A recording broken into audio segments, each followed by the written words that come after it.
My name is Ben Townsend and I'm an apprentice pattern maker from Advanced Installation. Now, you may be watching this thinking that you have no idea what you're going to do in the next step of your education. Well, I can assure you, you're not alone. At secondary school, I absolutely loved product design. I love the hands-on approach and seeing the final product. But I'd only assumed that the logical step forward was university and that was all that was available. But that's not the case. There are endless opportunities available in an engineering apprenticeship.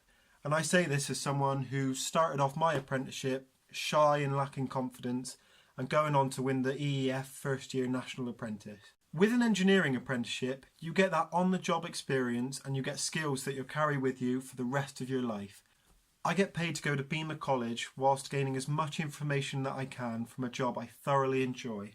A job where I don't think on a Monday, oh, time for work again, but a job I look forward to what the day brings.